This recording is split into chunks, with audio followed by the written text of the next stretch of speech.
The Story of Christmas by Manly P. Hall. To fully appreciate the festival of Christmas, we must come to understand what it has meant to man as a spiritual experience since the beginning of recorded history. We know that this sacred season has been held in the deepest veneration by the peoples of many races and nations, and that it has descended to us as a beautiful heritage of tradition.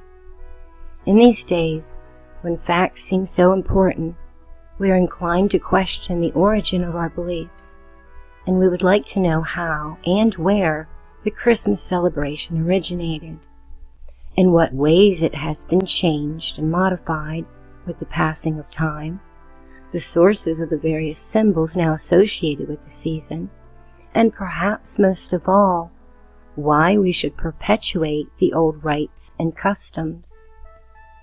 Originally, Christmas was not a festival imposed upon men by some special system of belief. It came from his own heart, and he has preserved it down through the ages because it was strangely and wonderfully meaningful to him. It might be very good for us if we could restore this meaning at a time in our history when we feel that faith in our fellow man is so vital to our personal security. All things in nature grow from their proper seeds and unfold the life within them, nourished and sustained by universal laws. This is likewise true for institutions and practices, and it is especially true of Christmas. The celebration began when the seed of faith took root in the soul of mankind. This was truly long ago and far away. With the rise of Christianity, faith blossomed into hope, and in more recent times, the flower bore the fruit of charity, because such was its way of lawful growth. Thus, we find Christmas analogues to the graces of faith, hope, and charity. It has been wisely said that men cannot live by bread alone, but must gain part of their nutrition from beauty, love, and friendship. These gentle sentiments bestow strength, and without them, we lack the courage of our most sober convictions. Most of the older nations of the world have claimed the honor of being the first to celebrate Christmas. States that no longer exist are remembered traditionally for their festivals at the season.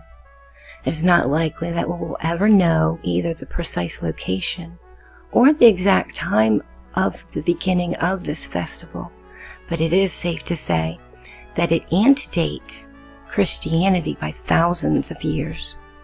It has always had strong religious implications, and reference to special rites and rituals peculiar to midwinter are to be found in the sacred books of many faiths and in the earliest works relating to history. For the period of prehistory, we must try to understand the ways of our remote ancestors and the forces operating both internally and externally in the development of culture and civilization. We know that the basic instincts of human beings change slowly, and that within ourselves, the first dreams of mankind are still awaiting fulfillment. In the beginning, our primitive forebears were nomadic. They wandered about, sustaining themselves largely by hunting the wild beasts that roamed the jungles and the plains. Gradually, communities came into existence. Villages and tribes set up relatively permanent abodes, and this led toward the development of agriculture. It became necessary to till the soil and to create codes of conduct and enduring relationships. We should remember that in those days, man was a lonely creature, overwhelmed by the magnitude of his environment. At the same time, however, he was naturally curious, and his faculties of observation were developing. Slowly but surely, a remote comprehend, but, as the poet tells us, They saw God in fire and heard him in the winds. Some strange but invisible energy sustained the infinite diversity of creatures. And there were laws and rules which had to be obeyed. Obedience was the secret of life, disobedience the way of death. Of all wonderful things, the most eminent was the miracle of generation. The seed which seemed lifeless and very small was planted in the earth. The sun shone and the rains came, and from the dark womb of the soil, life was released. It is remarkable that the unlettered and unlearned should accept the miracle of the germinating seed as a spiritual symbol of life, death, and resurrection. Was it any more remarkable that man should apply this symbolism to himself, and not only to his body, but to the soul within? Did not God sow seed when he created the world? And were not the seeds of God locked within the bodies of all the beings which the divine power had ordained? Did not Jesus use the same symbolism when he declared in the parable of the sower that the seed is the word of God? Observation often leads to practical knowledge. The first agriculturist came gradually to realize that there were proper seasons for planting and harvesting, and there were also seasons during which the great spirit of the earth rested and would not yield its abundance. Thus, without the aid of modern science, men began to observe what we call the phenomenon of the year. It is evident from the old records that most of these observations originated in the northern hemisphere, where most early cultures had their beginnings. By degrees, the 4 seasons, winter, spring, summer, and fall, were noted and remembered because of the changes and the transformations evidently particular to each. And at the vernal equinox, it seemed that the sleeping earth awakened and revealed its fertility. This was the proper time for planting, and the soil was turned with crude plows. Men rejoiced at the promise of a fortunate yield because there would be food for all. At the summer solstice, the sun reached its meridian. Everywhere living things were industrious and active, and vitality was abundant. Then came the autumn equinox, and the time for harvesting. There was a full spirit of ripeness in the air and in the earth. It was proper for men to reap where they had sown and to profit by their wise labors in the previous months. After the crops had been taken in, the winter solstice, which fell about the 22nd of December, was certain to come. Great Nature herself, the loving mother of all living, wrapped her robes about her to rest and sleep. With winter came cold, ice, and snow, and these were associated with death. The days were short, and the nights were long. It was therefore time for prayer and supplication. Those who had done evil were encouraged to repent their ways, lest sin fall upon their tribes. Offerings were given, and men united in a common pleading that the grace of light would be returned to them. There were several long, quiet days, and the joyous celebration of the annual birthday of the sun. The great orb of light had heard their prayers and had graciously turned his face upon them. The promise of the new year had come, and it was proper not only to be grateful, but to rejoice and to share all happiness, to make good resolutions for the future, and to dream of the bright, warm days that lay ahead. This was the ancient way, the way of our long-forgotten forefathers, whose simple rites and rituals have lingered on through innumerable ages. The mystery of the seasons was closely associated with the revolution of the sun. It is not really true that most ancient peoples were sun worshippers, but they certainly regarded the glorious source of light as one of their earliest and most important religious symbols. First of all, the sun represented light, not only that which illuminated the body, but also the light of the soul, of the mind, and of the spirit. It bestowed upon man the wonder of the days, and his eyes were gladdened by the beauties made visible to him by the splendor of the solar orb. The sun also warmed him, and he grew to observe that this kindly light also warmed the earth, causing the seeds to sprout and the plants to grow. In itself, the sun was also a blazing mystery, the most glorious thing man could contemplate. He did not understand its astronomical significance, but he lived every day under its benevolent influence. It shone like an eye in the sky, an eye that always watched him and watched over him. It stood as a witness to the principle of universal life and to the God who had placed it in the sky and given it authority over the seasons of the world. Nearly 1,400 years before the birth of Christ, a kindly and gentle human soul ruled over the double empire of Egypt. This was Akhenaten, the pharaoh mystic, who made a wonderful symbol of the sun, with each of its rays ending in a human hand. He called this the Aten, the light of the world, and his meditations he contemplated the goodness of the sun. He was moved to declare that Aten, the glorious disk of day, gave its light to all nations, to all races, and to creatures of every kind. It shone equally upon the just and the unjust, with a beautiful patience. It neither judged nor condemned.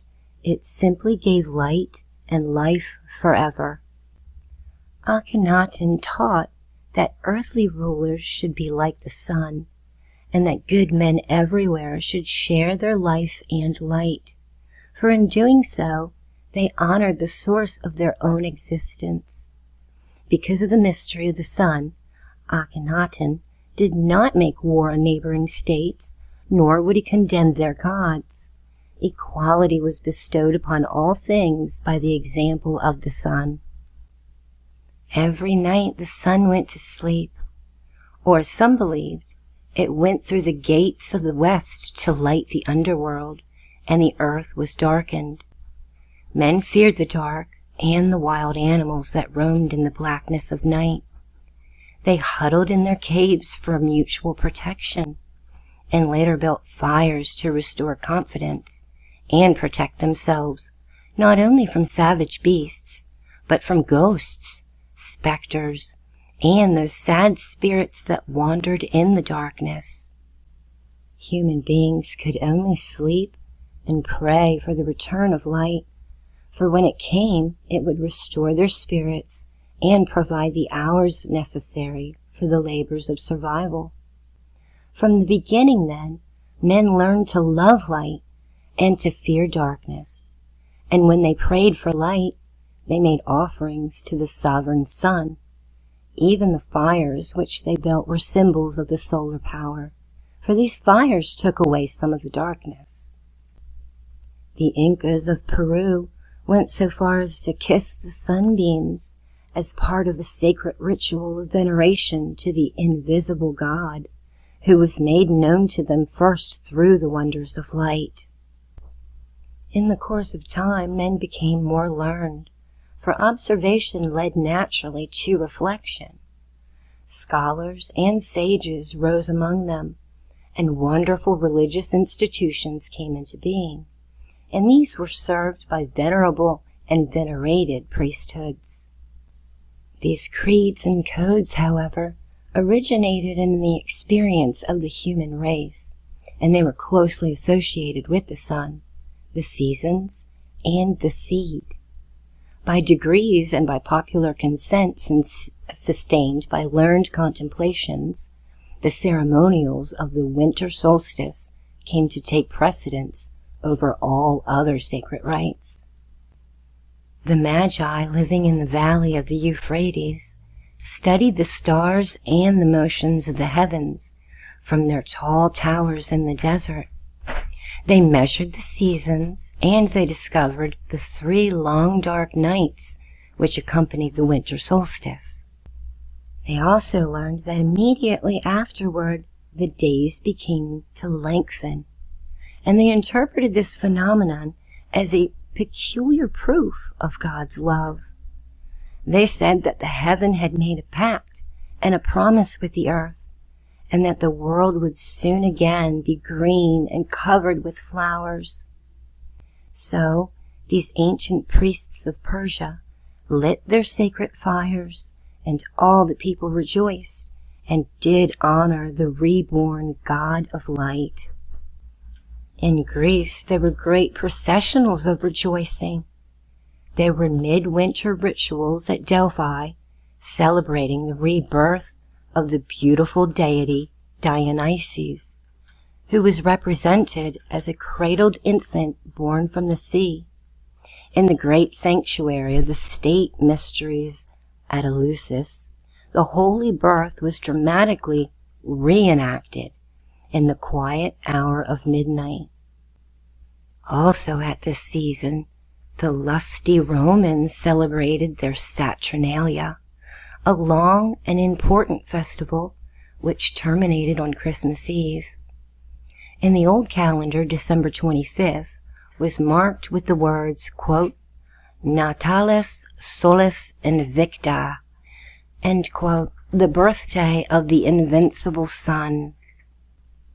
Probably no special calculation was necessary, for everywhere and always, even the ancestors of the Latins had kept the birthday of the solar mystery. This was sufficient to make this time and season unique in the spiritual experience of mankind. This festival was always a kindly occasion.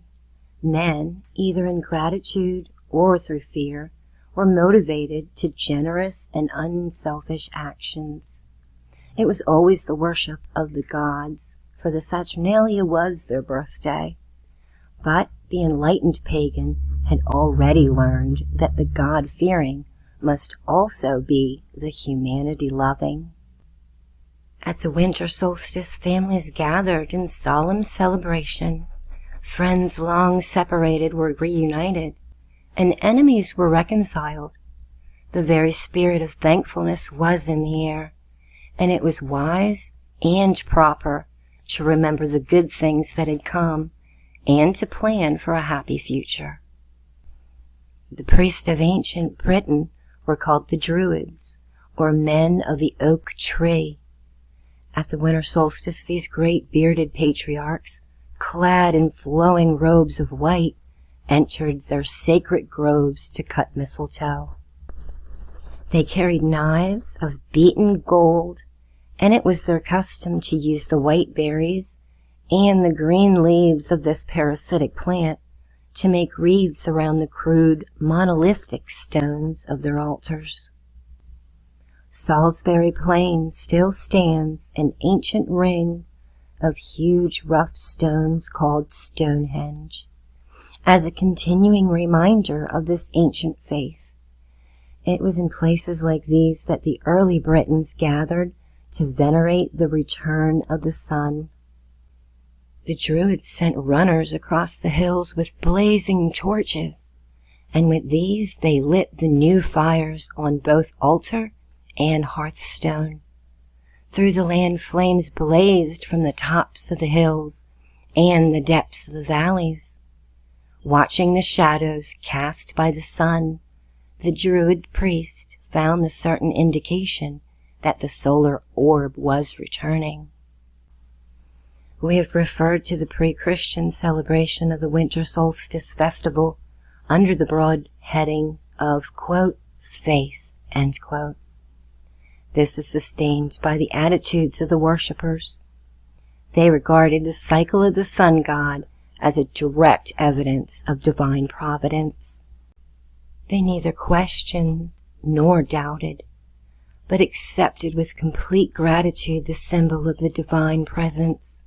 To them, it was enough to live in the glory of the day, to work and to play according to the seasons and the rules which the invincible sun had established for them. Man lived upon universal bounty. All that he was, he owed to the gods who had created him in their own likeness, and had given him dominion over the land and the sea. Every important work was accomplished by worship, for all that mortals could do was to trust in the divine benevolence. They were not burdened by their faith, but rather they rejoiced in the privilege of being grateful and of revealing in all their labors that certainty that the gods were in the heavens and that all was right within the world. Nearly 20 centuries ago, the Christian faith was brought to a sad and troubled world in which too many human beings had forgotten to be grateful. Christianity began as a small faith, but mostly local in its sphere of influence. For several centuries, the new faith existed precariously in a pagan atmosphere, and it was not until after the conversion of Constantine Magnus, early in the 4th century, that the religion became safely established. In the early years of the Christian communion, there was no general consensus of opinion as to the month or day of Jesus' birth. Because of this, Christmas was not among the earliest festivals of the Church. It is quite possible that the first converts intentionally refrained from creating a festival to honor the birth of Christ. They had rejected the elaborate pagan ceremonies and did not wish to create a similar celebration of their own. Actually, none of the older fathers seem to have known the month and day of the Nativity, and it has been said that there is no month in the year which some respectable authority has not assigned as the birth month of Jesus. One early writer said that it is generally believed that Christ was born on the 20th of May, and yet another equally devout selected the 10th or the 20th of April.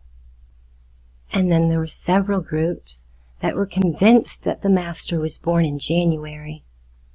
And it remained for Pope Julius, who reigned in the 4th century, to officially assign the date of December the 25th. This leads to the realization that there was a gradual trend toward bringing the birth of Christ into harmony with the greatest celebration known in the ancient world. This gradual trend is quite understandable, since it was not the policy of the Church at the time to actually destroy the altars of ancient gods, but it was to cleanse them of their older symbols and then rededicate them to the Christian faith. It is always easier to accept new doctrines than to change old ways. If these difficulties can be reconciled, then the results are usually fortunate. There were a number of philosopher mystics among the early Christians, and these gradually identified Christ with the sun. They saw in him the light of the world, the greatest light of all time, the true light that lighteth every man that cometh into the world. Ideas must have symbols so that they can be expressed and more readily communicated. Perhaps the old pagans had mistakenly worshipped the sun without realizing fully the meaning of salvation. Or perhaps they did know, but expressed themselves in unfamiliar terms. So, if Christ was the light of the world, was he not the true sun hero, the light bearer, who was the desired of all nations? As the sun lit the sky and made the earth fruitful, so the Son of Man cast his light into the souls of humanity, making spirits fruitful for good works.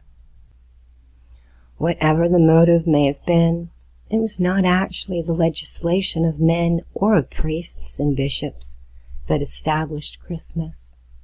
It was an institutional recognition of the appropriateness of the great sun symbolism. In these ways, the first Christians were influenced in their selection of the most proper and fitting day, and by the 5th century A.D., the date of the Christ Mass was almost universally accepted throughout many branches of the Christian faith. Other factors may have also influenced this decision.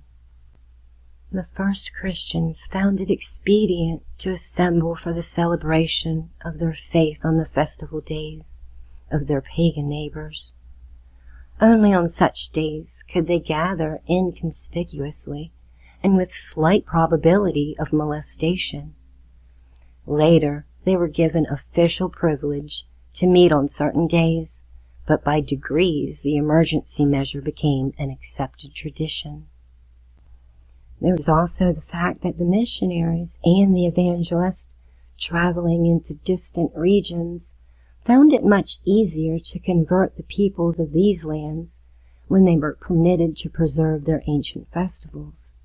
Right.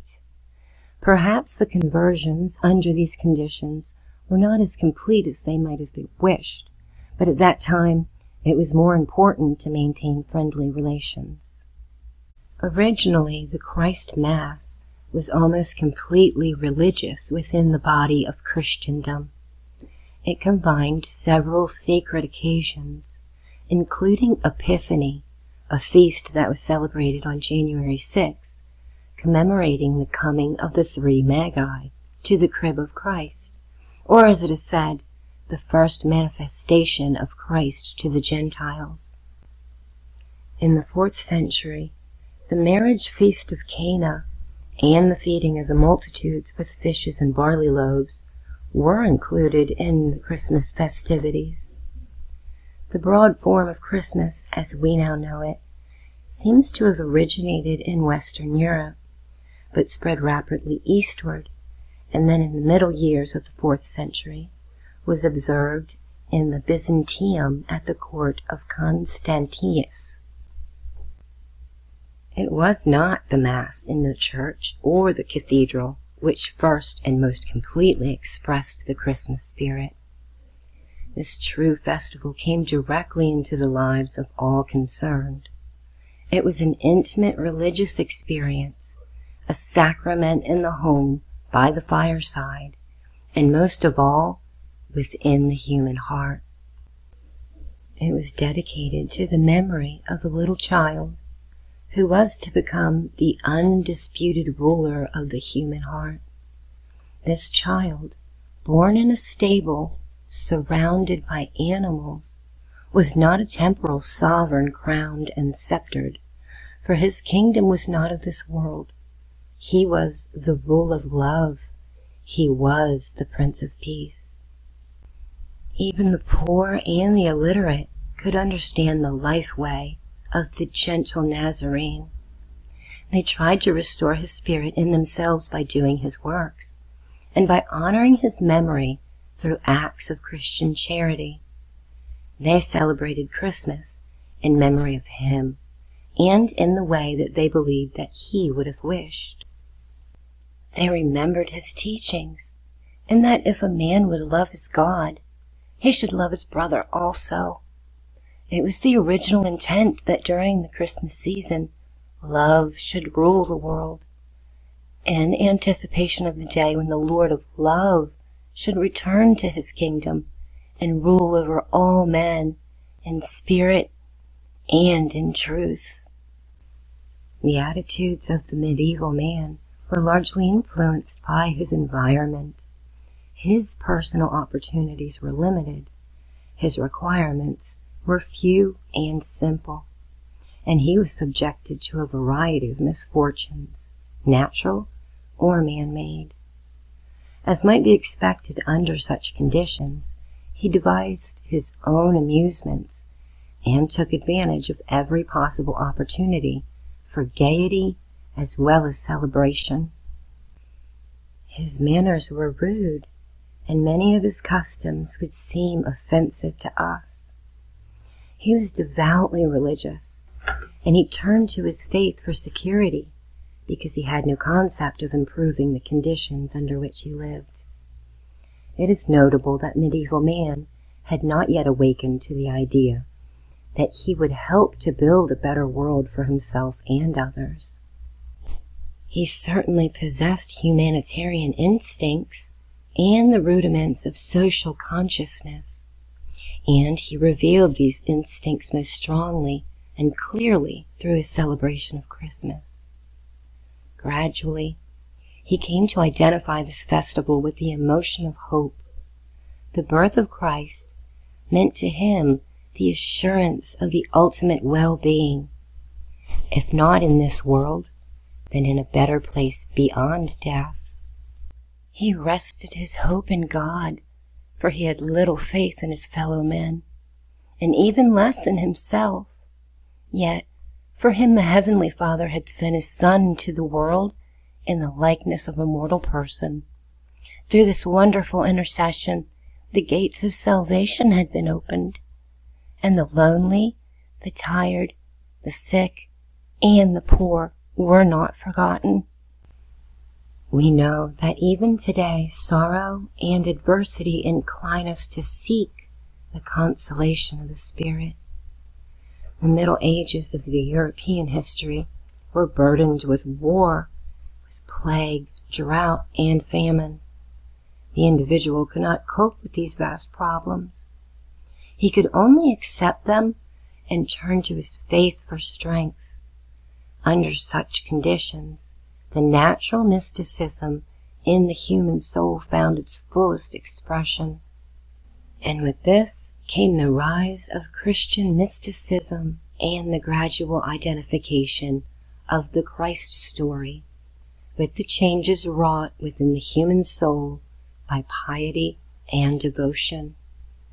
All this led in due time to the firm belief that there was a divine power within man, which was the very presence of God.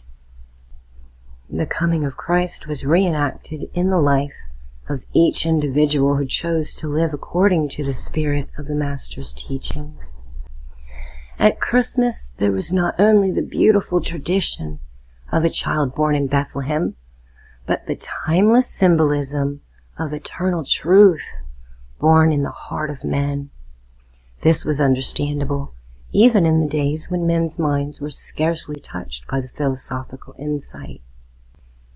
We should also remember that during these long, dark centuries, men still lived in a world which belonged essentially and factually to God. The individual did not feel that peculiar reverence for human achievement which has developed within the last 100 years. Today, in our emergencies, we turn to institutions fashioned by our own ingenuity.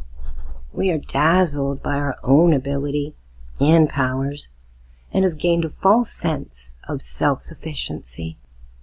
The way of heaven appears to us remote and incomprehensible. Probably it is good that we have learned to solve many of our own problems, but most of these solutions pertain only to the physical comforts and securities. If medieval man was too small to meet his own needs, modern man has grown so large that he has forgotten his own basic requirements. Every day he is faced with uncertainties and troubles, but he blunders along, trying to solve with his mind critical situations which demand a greater essential enlightenment than he actually possesses. It is nice to feel that we have conquered the primordial darkness with an electric light, or overcome its isolation with the automobile, the telephone, and the airplane. Yet none of these can actually bridge the interval between human souls.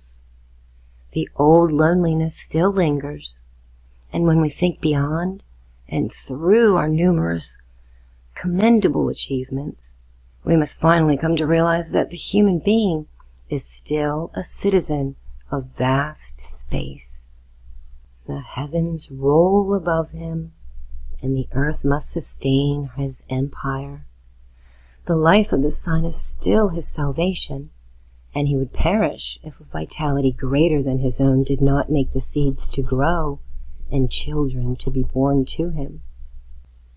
He is also dependent upon the light in his own soul for health and happiness, and whether he admits it or not, he still lives in a mystery, and he still has need of hope.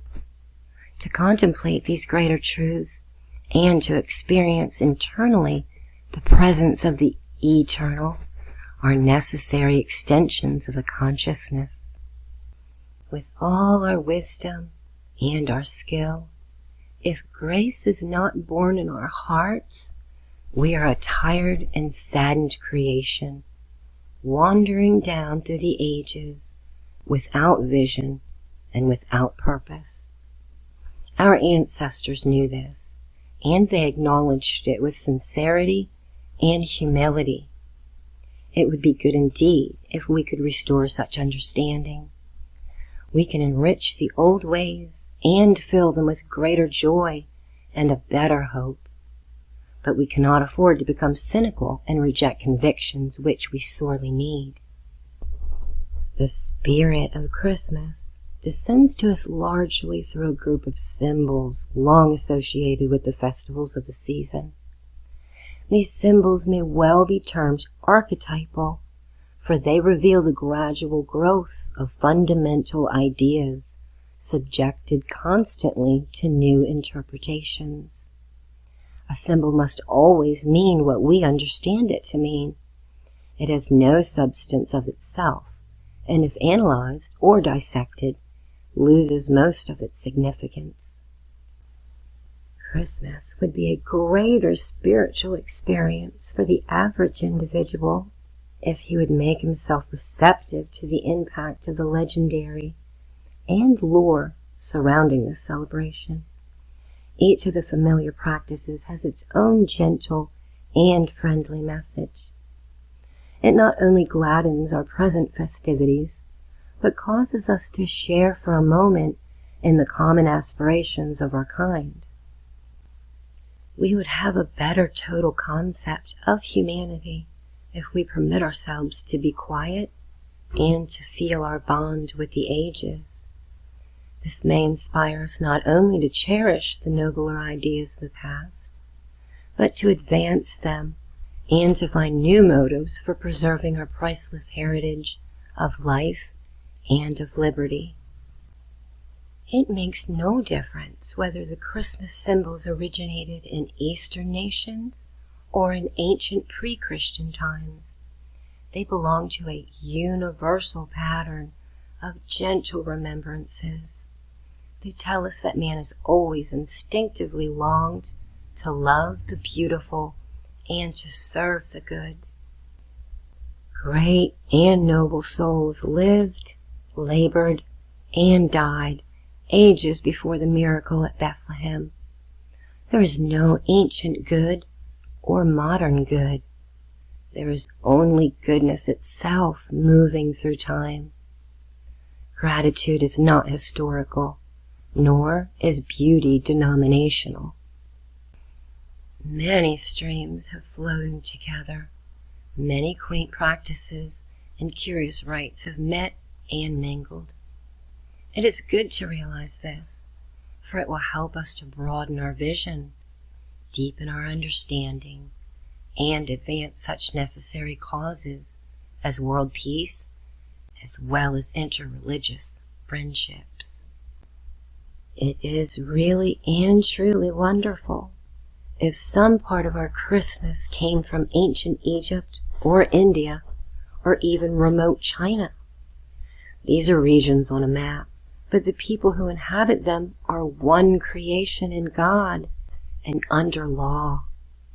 In their hearts and souls, Their hopes and their fears are like our own. The fears are ever present, but the hopes we have not yet learned to share.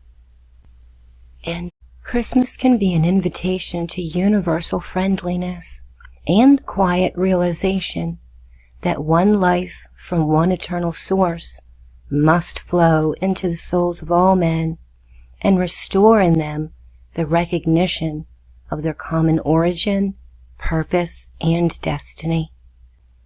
Let us therefore examine some of these symbols with open hearts and minds.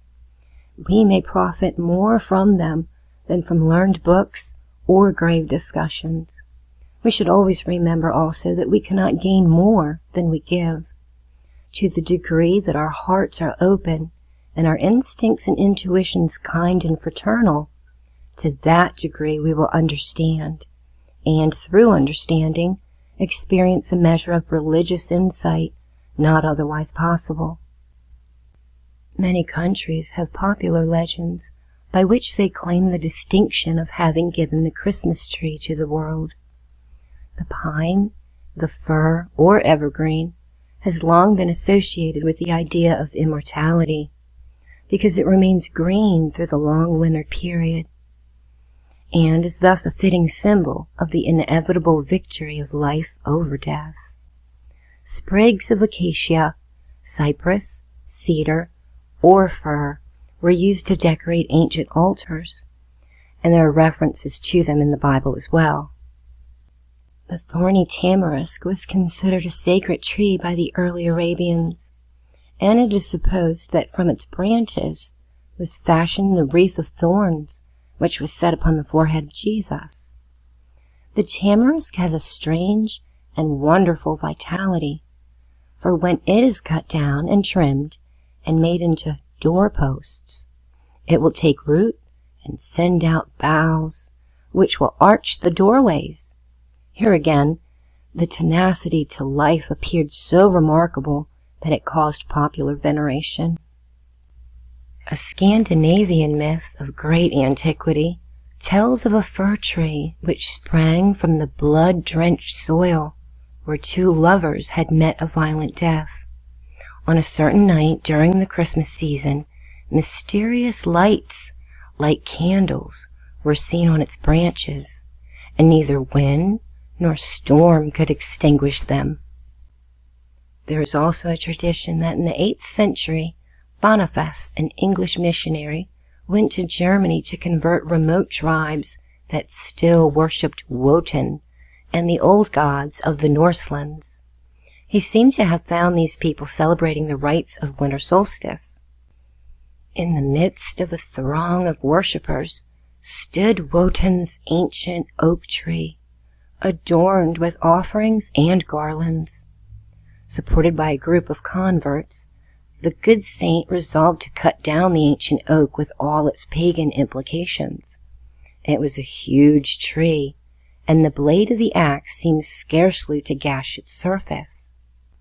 But at that moment, a strong wind rushed through the forest. It shook the great oak, which, toppling on its foundation, fell backwards like a broken tower. The wind, however, did not disturb a little fir tree, which stood behind the oak and was revealed by the falling giant. The saint then told the people that from that day on, the little green tree, a younger child of the forest, should be a symbol of holiness. There is a 13th century French legend of a wandering knight of the age of chivalry, who while traveling deep in the gloom of the heavy woodlands found there a gigantic tree, presumably an ancient pine, the branches of which were covered with burning candles. Some of the candles stood erect on the branches, and others had fallen or bent into weird, crooked shapes. On the top of the tree there was a vision of a beautiful child with a halo of light around his head. There seemed to be no living person about, and the knight left the place filled with wonderment.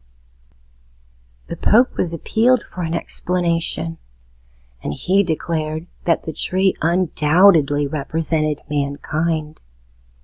The child was the Savior, and the standing and falling candles were good and bad human beings. Here we find the symbolism of the tree of life decorated with the deeds of mortals. The tree laden with gifts and bright trinkets was like the tree of the Revelation, which bore upon its branches the 12 manner of fruit, and this fruit indeed was for the healing of nations. There's also a gentle, lingering story that Martin Luther was the first to light the Christmas tree with small candles.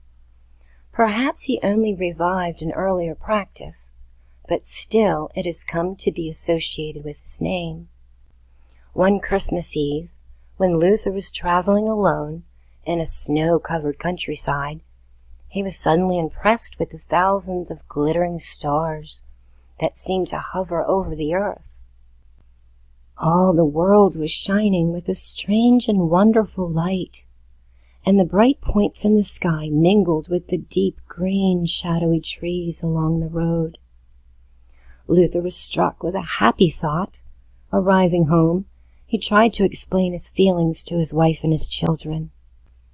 So he went out into the garden of his house and cut a small fir tree which he had placed in the nursery. He then put candles on its branches, and he lit them. There's a popular German engraving which shows Martin Luther seated in the midst of his family with a lighted Christmas tree on the table before him. In this symbolism, the tree certainly represented the earth and the candles the starry heavens. In the mystery of Christmas, heaven adorns the earth, and they are united and share in a common glory. Pyramids or cones of green paper covered with wreaths of festoons of sweetmeats are sometimes substituted for the Christmas trees in Germany. It is curious that similar pyramids decorated in the same way are carried in marriage ceremonies in India. We learn that these trees represent the world tree, or the fragrant tree of ages, or the flowering tree of perfect gifts, which grew on the slopes of Meru, the mountain of the gods. These tree symbols are wishes for good fortune, long life, many children, and happiness throughout the years. The tree represents also universal energy upon which we all depend, and by the gift of which we are always sustained. In Japan, the evergreen or the fir represents strength, honor, integrity, courage, and devotion to truth. In the art of these peoples, the pine is often shown keeping a lonely vigil on some rocky cliff. Its very lonesomeness has given it strength, and it can survive from both storm and stress. The gift of the fir branch is a kindly way of saying, "Be of good cheer. We are with you, and our thoughts and our love shall guide and guard you." The fir is a tree of peace, for from it homes are built. It is a sign of everlasting life, for its branches are evergreen. It also points upward to heaven with a single green spire. This, then, is the tree of the Christ child, about which gentle spirits should gather, not in dark wood of Wotan's grove, but in the home by the side of the family fire. It shall not be seen where there are deeds of evil, but where loving gifts are exchanged and rites of kindness are inspired and practiced. We note the early association of the Christmas tree and the candle. At about the time of our Christmas festival, the Jewish people celebrated their Feast of Lights. As lighted candles were a feature of this ritual, they are to be seen twinkling in every Jewish home in Bethlehem and Nazareth, and in many other parts of the world, at about the same time as the Savior's birthday. Hanukkah, the Feast of Lights or Feast of Dedication, commemorates the rededication of the temple in Jerusalem and great victories of the Maccabees, which brought religious freedom and national independence to the old Jewish people. It is interesting to note in this connection that the German name for Christmas is Weihnachten, the night of dedication. For centuries, priests and peasants read their Bibles and other sacred writings in the long, quiet evening by the light of a candle. St. Jerome is so depicted in a beautiful old painting. The candle, therefore, became symbolic of the light of the soul, the little flame burning within man by which he understands what he reads or studies. The light of understanding dispels all darkness, overcomes all doubts, fears, and hates. For a man cannot live in darkness if there is a light burning steadily within himself. At Christmas, we share the light, and it blazes through the window in our homes to remind all strangers and passerbys that the light of our soul is strong in this time of solemn celebration. Music has long been associated with the Christmas season, but the early chants, litanies, and hymns written in Latin were hardly suitable for secular use, and according to legend, the Gloria in Excelsis, the hymn supposedly sung by the angels on the occasion of Christ's nativity, was the first Christmas carol. It is believed that the songs in the popular languages, and with simple but reverent wordings, were introduced by St. Francis of Assisi, who desired to bring the Christmas mystery closer to the lives of the people. Carol singing spread slowly but surely throughout Europe. It became customary for troubadours and minstrels to contribute their services to the joy of the holiday season. Secular singing of Christmas folk songs gained special favor in England. Choral groups sang in the streets and outside the houses of friends and relatives, and in a subtle way, these singers, like the angels of old, brought the good tidings of great joy.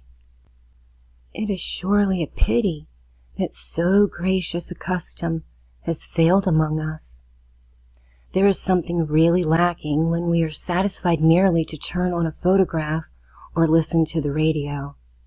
We lose the pleasure of the many rehearsals, the planning and preparing, and most of all, the direct action of singing together those simple melodies which, coming from the heart, convey their message to the expectant ears. If we can sing and work and play together, we can live together with quicker sympathy and kindlier attitudes. Singing Christmas songs with a congenial group helps to create and sustain the mood of the season. The sacred songs remind us of the solemnity of the occasion and its great meaning as the spiritual mystery. The secular melodies contribute to that happy spirit of the occasion, inspiring good fellowship and cheer. Music is a universal language, and whether or not we understand the words, we feel the spirit behind them, and faith and hope glow a little brighter in our hearts. We have previously mentioned that our ancestors became boisterous at times and developed a number of more or less secular devices and amusements. Mumming was often an important feature of the Christmas festivities. The word mummer means a masker, and this custom seems to be traceable to the ancient Roman Saturnalia. Originally, mumming consisted of men and women exchanging their clothing and thus disguised, going from one neighbor's house to another. By degrees, various costumes were introduced, as well as masks with fantastic expressions. This custom is related to the rights of the stranger at the Christmas season. It was assumed that during the celebration, the door was open to anyone seeking food or shelter, was made welcome in the name of the Christ child. In these days, of course, strangers were few in the little villages and towns, and the ritual could not often be exercised. It was therefore permissible for neighbors and relatives to conceal their identity and play the parts of strangers. They were not supposed to be recognized, but were made welcome and invited to share in the festivities. In the very ancient pagan world, there was the belief that gods and godlings might visit the earth disguised as mortals, and it would be a serious oversight if they were not made welcome and permitted to share the common bounty. So, Christmas became a time of open house, for perhaps the very spirit of Christ might enter in some unfamiliar likeness. Mumming was also considered symbolic of the visit of the Magi to Bethlehem. In the year 1377, citizens of the city of London, to the number of 130, variously and elaborately disguised, paid homage to the young Prince Richard, son of the Black Prince. These mummers, dressed in royal and noble raiment and mounted on fine horses, apparently reenacted the visit of the Magi, or the Gentiles who came to honor Christ. Some of them blackened their faces with burnt cork to signify Asiatic or African peoples. They set 3 jewels before the young prince, consisting of a golden bowl, a cup, and a ring of the same metal. By this pageant the Londoners fulfilled the ancient promise that before the feet of the Holy Child all men should kneel and all nations should give homage. Among the Christmas traditions said to have been introduced by St. Francis of Assisi is the crèche, or the nativity scene, usually found in Latin churches. The birth of Christ is represented by small figurines artistically arranged in a setting which resembles the stable at Bethlehem. There are statues or figures of the Holy Family, the shepherds, angels, and often 3 wise men. These are surrounded by statuettes of cattle and of sheep, and over all hovers the Star of Bethlehem. Many of these nativity scenes are beautifully contrived and help to emphasize the occurrences associated religiously with Christmas Eve. Such vivid reconstructions were especially useful in those days when men could neither read nor write, and where religion was often presented to them by miracle plays enacted on the broad squares before the cathedrals. Like music, these depictions transcend language barriers and nourish the reverence which men like to feel and to express on sacred occasions. We have already previously mentioned the peculiar veneration in which mistletoe was held by the British Druids. We are not surprised, therefore, to find that it has descended among the many English customs associated with the Christmas season. The mistletoe is a parasitic plant which attaches itself to the trees with great tenacity and generally lives as long as the tree itself survives. In Germany, the word for mistletoe signified all heal, and the plant was held to possess mystical and magical virtues. The ancients believed that mistletoe was nourished by the air and light, and by the rays of the moon. When it was cut, it must never touch the earth, or its powers would be destroyed. There has long been a religious symbolism relating to this plant, which may have been derived from the idea that it symbolized the impermanent relationship between the body and the soul. And like the soul, the mistletoe is attached to a body, but it has a separate existence in space. It also receives into itself strange energies and forces moving in the air. The presence of mistletoe in our homes, of our ancient forebears, was considered as a benediction, and if true lovers stood beneath its branches, it brought good fortune. This is one of the most beautiful of the old Christmas customs, devoutly religious in its original meaning. It would be no exaggeration to say, to stand under the mistletoe means actually to stand under the wing of the Holy Spirit of life, or to accept the guardianship of the power of the soul. No discussion of Christmas could be complete without mentioning Santa Claus. The name is said to be an American colonial corruption of the Dutch Saint Nicholas. Historically, the man that we remember as Saint Nicholas was born in Caprara in Lycia, and although a layman, he was made Bishop of Myra because of his exceptional piety. He is said to have died in 343 AD, and in Christian art, he is usually represented in episcopal robes, accompanied by 3 purses and 3 children. From his earliest years, the saint particularly venerated the Christ child, and he practiced throughout his life the childlike virtues of meekness and humility of spirit. And because he performed all his good works in the name of the infant Jesus, children were taught to regard him as their patron saint.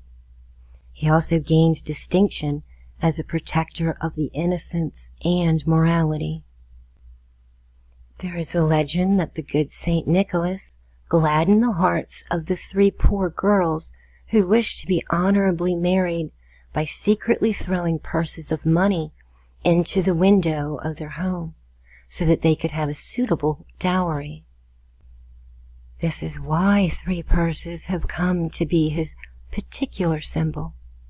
On many other occasions, he also provided for the distressed, but he always arranged his gifts so that no one would know the source.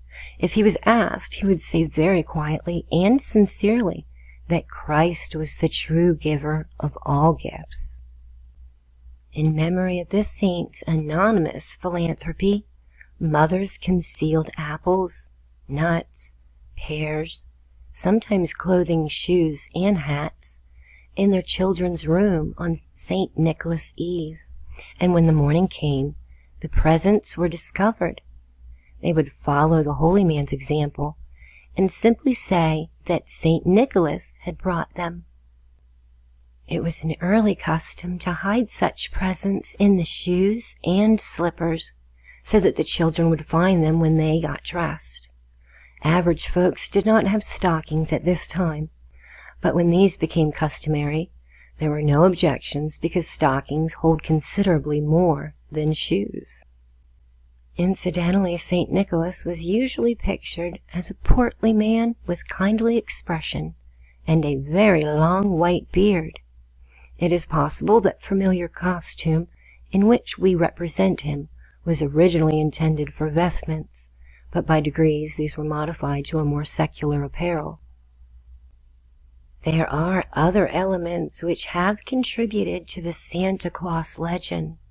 Among the ancient Egyptians, there was a rotund and an amiable deity named Bes, a gnome-like figure who was also regarded as the patron of the little children.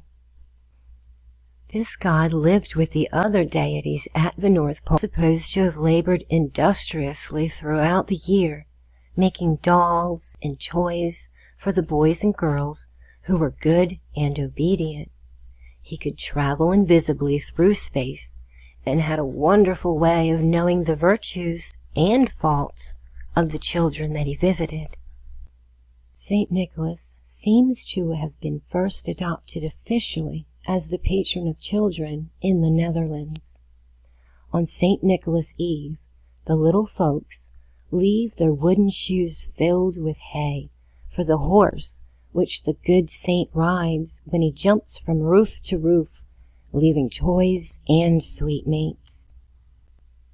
As Christmas falls in winter, the snowy season in the northern hemisphere, St. Nicholas appears warmly clothed and accompanied by symbols dear to the hearts of our Nordic ancestors. His reindeer originated in the old rites of Odin and Balder. In the southern hemisphere, where Christmas falls in midsummer, Santa Claus is also a favorite. He arrives as usual in his sleigh, accompanied by artificial snow and much gaiety. There's some talk these days that the delusionment about Santa Claus has a disturbing effect on the psyche of the modern child. The little ones are supposed to lose faith in human nature when they finally discover that St. Nicholas is a spirit rather than a person. There is some question, however, as to whether such a neuroses is due to a kindly and beautiful legend, or results from what we so glibly call, quote, a factual attitude toward life, end quote. When we lose the child heart, the heart of simple faith and joy, we have no defense against the neuroses or any of the melancholy evils which follow upon poverty of the spirit. The long tradition about St. Nicholas has invested him with a kind of psychic reality. He is one part of our own natures, having a real and factual existence in the world of thought. As he was a kindly man who loved children and wished to bring them happiness, we perpetuate his story by gifts given in his name and in his memory. He is not a god of merchants, but in a strange way he is associated with the Christ mystery. The Master loved the little ones and gathered them about him and told his disciples that of such as these was the kingdom of heaven. By degrees children can come to know that Santa Claus lives in their own hearts as the splendid impulse to give and to share. When we buy expensive gifts for our friends, we gain a kind of selfish satisfaction. We like to be known for our generosities. St. Nicholas, however, preferred to remain unknown, and the philosophy of it all is very simple. Every day we live, the heavens and the earth bestow their benefits, but these are not proclaimed, and by degrees we take them for granted. Eternal life itself is the ever-anonymous giver. Whatever we may do that is kindly or charitable is not of ourselves, but of the Spirit in us, which, as St. Paul says, quote, doeth the works, end quote. Behind all giving is one giver, worshipped of old as the sovereign Son, and today as the mystery of Christ. Like St. Nicholas, we are the servants of a spirit of giving, and it is not always wise that the left hand should know what the right hand doeth. Christmas is the day which symbolizes to all Christians God's most splendid gift to mankind. We attempt in small ways to reenact this miracle, and what better way than to do our good work silently and secretly, as nature does, and ascribe them to some gentle symbol of unselfishness like old St. Nicholas. The time-honored custom of exchanging gifts at Christmas is also associated with the Roman Saturnalia. During this festival, the citizens of Rome exchanged presents, greeting cards, and boxes of food. They seem to have originated our idea of a Christmas box with assorted contents. Under Christian influence, a few coins were often included so that the recipient might pay for a special mass appropriate to the season. It was customary for a patrician, or a nobleman or aristocrat, to invite his retainers and servants to join the family for his celebration, and he remembered each one in a fitting manner. The custom spread throughout Europe and England, and the lord of the manor was host to all his tenants and their children. and there was usually a special program of music and of cheer. For nearly 15 centuries, the concept of Christmas giving and sharing was comparatively free from what we call, quote, commercialism, end quote. In older times, there were neither means nor circumstances which invited extravagance.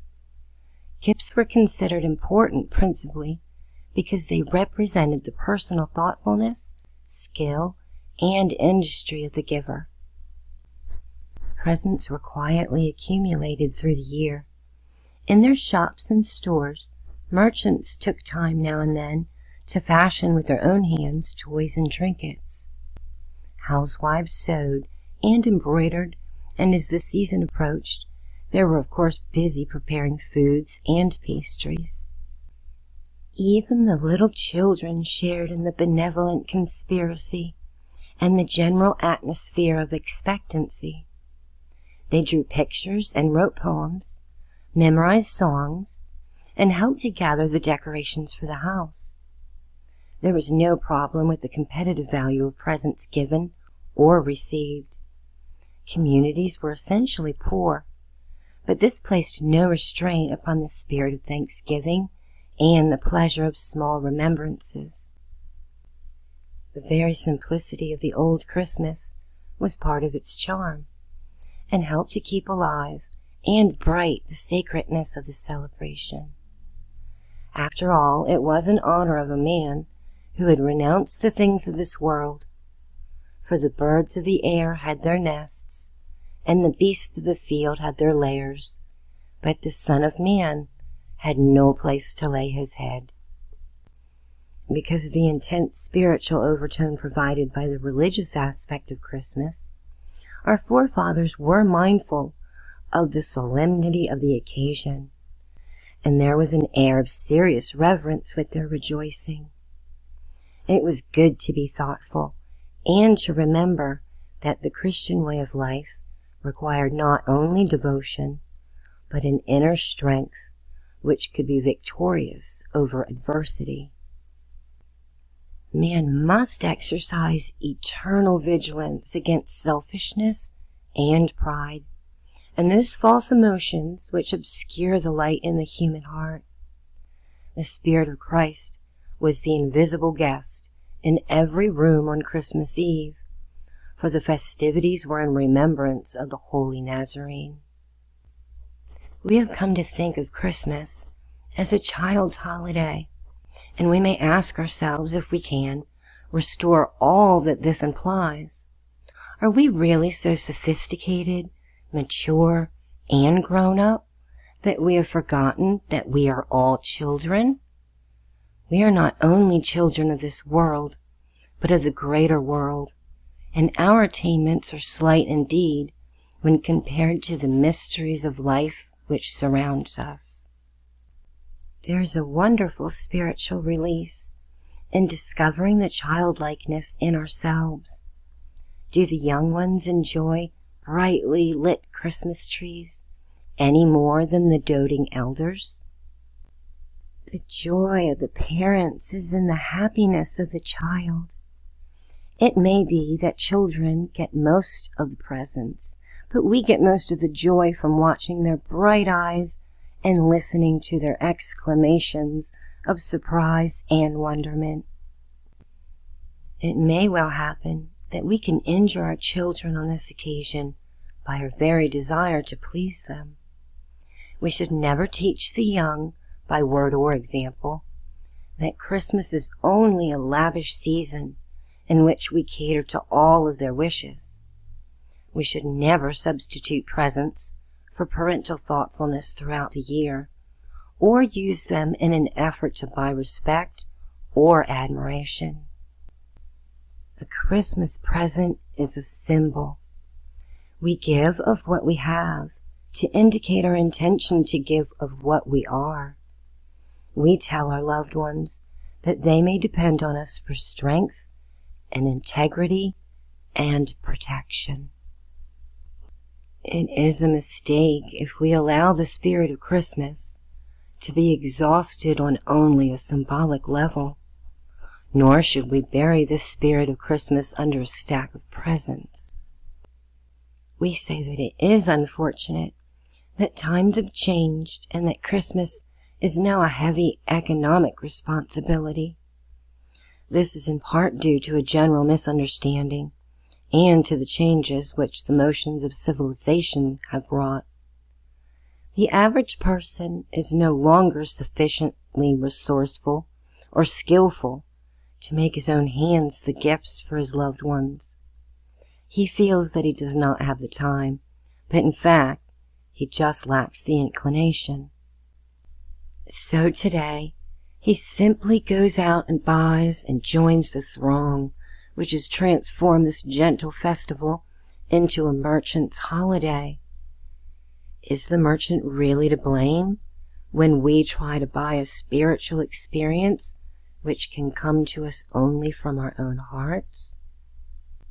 We all need to appreciate Christmas as an excursion of fantasy, a journey into the land of mystery, where everything is wonderful and beautiful, and good is always triumphant.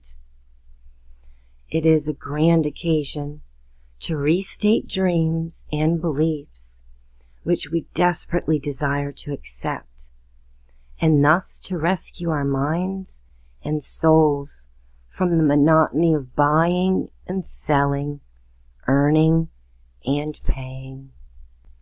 If we could really share in this festivity with a full measure of devotion, we would have new courage and vision with which to face the future, and there would be greater probability that we could keep our New Year's resolutions.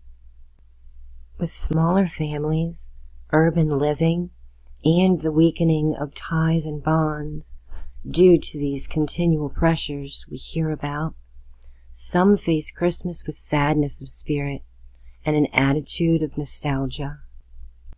Some people will say that they dread the modern Christmas because it only reminds them of the good old days when neighbors and relations gathered to sing carols and the odor of good cooking was within the air.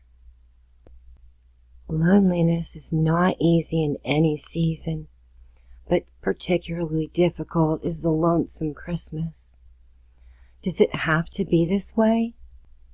Why not accept the effects of changing time and realize that we are all one family, one people under God, the Eternal Father? The stranger or foreigner is not different from our own, and our next-door neighbor may also be lonely. We can often find the cheer that we seek by giving it to others, thus establishing friendly relations that may endure for many years. With all the talk against Christmas and the sober resolutions not to become involved in the frantic cycle of buying and giving and receiving, there is one thing we should always remember. The importance of Christmas depends upon ourselves. It is a festival of the Spirit, and if our souls are filled with the deeper meaning of the season, it will not be merely a burden. If we understand the old symbols and capture their messages of hope and inspiration, no one can spoil our Christmas. To say that our way of life has destroyed Christmas is merely an attempt to excuse our own deficiencies. One might as well say that it has destroyed Christianity, or the natural instinct to religion deep within us all. To regain the joy of this season, we must liberate the Christmas spirit from the false concepts with which it is now associated. Unfortunately, two celebrations that were once distinctively separate now have become united in the modern Christmas. The first and the most important of these was the sacred festival, extending from public worship to the private communion. And the second is the exchanging of gifts. And by degrees, Christmas presents have taken the place of the Christmas presents. the Christ Mass is forgotten all too often, or at least has lost a part of its vital meaning. If you want to restore the real Christmas, there must be something more than just merely a half-hearted desire. Change is brought about by action, and even a small effort sustained by a kindly determination can accomplish much. Some people do not like traditions. They believe that we have outgrown the past and that we must blunder along according to contemporary convictions. Yet, in the last 50 years, the policies which we least admire have become accepted as tradition, and we are bound to the new ways as rigidly as though they had ages of precedent. Let Christmas center around things that you yourself can do that will bring happiness to others. Call the neighbors in, or perhaps the children that you know would have a wonderful time singing the old carols, or helping to decorate the house. Go into the kitchen, prepare some festive dishes, or Christmas cookies. And by degrees, if you really try, you can bring that ever-waiting and ever-willing presence of Christmas into your life. The old memories will stir within you, and you can preserve for a new generation one of the kindliest recollections we have ever known. Even if Christmas may not be a happy memory, it can be a happy fact, here and now. This is a good opportunity for positive spiritual thinking. We all desire to be happy, and we are naturally grateful for the blessings we enjoy. The greatest of these blessings is love. And God so loved the world that He gave His only begotten Son, that men might have the everlasting experience of spiritual grace. We have said earlier that the third phase of Christmas history is related to charity. We interpret charity as supplying the needy or providing for the underprivileged. This is a part of the word, but there is much, much more. When St. Paul referred to charity, he said, quote, "Thus abides faith, hope, and charity, and the greatest of these is charity," end quote. The word he used is charitas. The original meaning is love. If our Christmas spirit falters, it is because, in some way, our love falters. Perhaps we are a little too selfish or too self-centered, or we may find it difficult to overcome unhappy past memories. Let us remember that Christ personifies the love of God, born into the world for the salvation of man. The Christ in us, which is indeed our hope of glory, is therefore manifested through our purest and most dedicated affections. If we can find the love which abides within us, it can become the ruler of our world and the constant source of good words, kind thoughts, and gentle deeds. When we hang mistletoe above the door, we are saying that love has come into our house. And where true love comes, the Spirit of Christ reigns supreme. With love lighting the way, shining upon our lives like the star that crowns the Christmas tree, there can no longer be any darkness in our hearts. According to the symbolism of the sacred season, faith and gratitude, hope and joy, love and peace, which together form the grace of the Spirit, were made flesh and dwelt among us in the little grotto at Bethlehem by a mystery which we can experience but never fully explain in words. We know that this Spirit also abides in our own hearts, and through us its perfect works are made manifest. Love finds its fulfillment in the constant giving of its life and its light. A Christmas depends upon the purity and beauty of the simple affection which we bestow upon the season and all that it means to ourselves and to others. If we so understand and so appreciate, our Christmas will always be beautiful.